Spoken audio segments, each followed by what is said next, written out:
Foundation is back with its second season of the show, and it's safe to say that the cliffhanger that it was left on when Season 1 finished was one that was picked straight back up when the new season opened. With us getting to visit parts of the story on Terminus, Synnax and Trantor, we saw all major characters make their return and find out that there were threats that were present all round. So strap yourself in, as we're going to be utilizing the jump drive as we go from the outer limits into the core of the show. But don't worry, this one won't require you to be asleep. Here is Foundation Season 2 Episode 1 Ending Explained.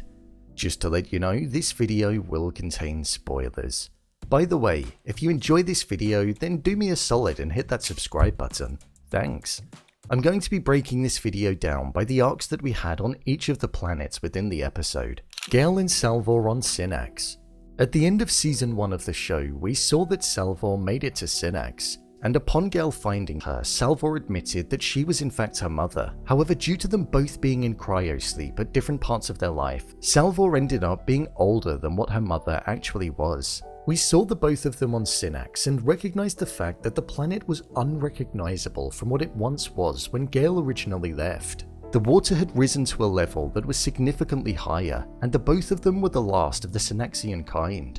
There was an important revelation that occurred when on this planet that Salvor found out. We knew that Harry Seldon had a copy of his consciousness that was on Terminus and was within the vault. However, we saw that there was another copy of Seldon's consciousness that Gaal trapped inside of the Prime Radient, and we saw that Seldon was trapped deeply within it, as he didn't even recognize where he was. Only once realizing that he was within a 4-dimensional space was he able to navigate the area and then come to some kind of understanding on what it was that he needed to do to escape. This was after seeing the Prime Radient speaking to him in the form of Yana and Gaal. When Gaal activated the Prime Radient in front of Salvor, we saw that there was a crisis that was on the way that was in the not so distant future, and that the impending one could lead to the beginning of the end of civilization as they knew it, and the fall could well occur.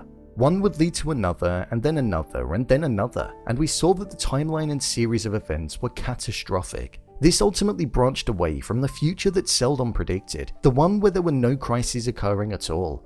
So I feel this is definitely going to be a key focus within this season of the show.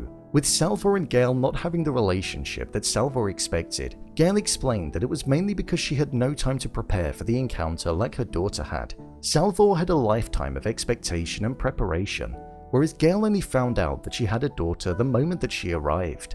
With a storm brewing on the planet and a hurricane on the way, we saw the both of them go into the depths of the sea, and Salvor retrieved her ship called the Beggar and managed to get it to return to the surface level. However, due to an issue that arose in the avionics, it meant that they weren't able to lift off from the surface. Salvor wanted to get Harry out of the Prime Radient as he'd be able to solve the issue, but due to Gaal and Harry not parting on good terms, we saw that she was reluctant to do so. But that didn't matter, as Harry was able to navigate his way out of the Prime Radient, and a look of aggression was on his face as Gaal was sat there in shock. It's definitely going to be interesting to see what happens between the both of them. Gaal doesn't trust him in the slightest, and with him hearing the words, "I'll explain more if you can meet me in Una's world," and him being told that his broken mind can be fixed, it's going to be interesting to see if he's going to be molded over the course of this season. The Radiant seems to have developed some kind of sentient mindset which was injected with different elements of the 3 designers that inputted their work and effort into it. It has an interest in humankind's destiny, so it'll be interesting to see what that destiny entails. Trantor. Trantor was definitely the place where the most action occurred, and the more interesting arm of the story happened. It was very much focused on Brother Day, Cleon the 17th, and his all-powerful, aggressive mindset that he held. Wanting to be called Cleon as he was being intimate with Dermazol, it very much felt as though the dominance and respect that he wanted and held inside of his own mind was something that he wanted to be felt even in the most intimate of situations, judging by the behavior that he was emitting. It was in this moment where we saw that the Blind Angels had a plan on attacking the Emperor, but it wasn't successfully carried out, despite severely wounding Brother Day. Due to the paranoia that was present within Day, we saw that he didn't want to be sedated, as he thought that a clone version would be created of himself, and he didn't want that. Brother Day is very much looking to rule with an iron fist and be his own entity, not a clone or a version which is further on down the line from Cleon the First. hence the reason as to why we saw that Queen Sareth was introduced to the show, and an arranged marriage looked as though it was going to be taking place, to form a sense of unity. With Brother Day not trusting Dusk or Dawn and feeling as though they could have been behind the attack, the division between the Empire is something that I think will become even more prominent as the season goes on. The final thing that we saw on Trantor was that they received a video message from Commander Dorwyn 100 years ago, which stated that the Anacreons managed to board the Invictus. There was an alliance on the edge of the galaxy which mentioned a spirit which weapons could not harm being present, and this was in reference to Seldon's holographic projection of himself on Terminus. This made the Empire aware of the fact that he was thriving and managed to form a solid foundation. This made Dusk want to launch an attack on Terminus to destroy it, as he believed that only the Empire controlled the stars, and that they should have never let them leave 173 years ago. With them not carrying out the attack as Dusk wanted and holding off on sparking an all-out war, Day was happy to let them stay in the deliberate darkness to see how far their reach had gotten, and if it was going to prove to be a threat in the near future. With Dusk mentioning how the modern behaviour of the brothers was something that was essentially opening them up to weakness and threats from too close to home locations, it seems as though they have threats from the inside and the outside, and there's definitely going to be a main focus on the paranoia, the dismantling and fragility that's there within the three of them, and the Empire's allies maybe not being there for them. Terminus. Terminus was the planet that we spent the least amount of time on in this episode, but there was something important that happened.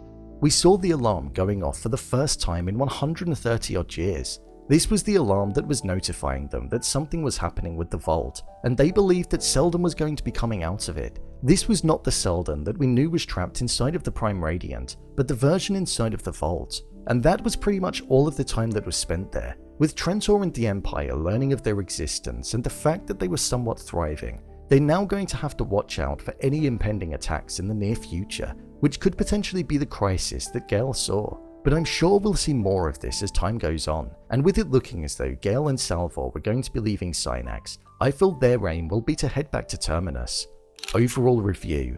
I thought this episode was a good way to start off the second season. There was a lot going on, but I liked the fact that it was only around 50 minutes. I remember at the beginning of season 1 there were episodes that were comfortably over an hour at the start, and it made the pacing feel quite off as it was extremely long. I would say that the fight scene with Brother Day and the Blind Angels was pretty lame. It just looked very slow and extremely choreographed, but other than that I thought everything else was pretty sound with what was delivered.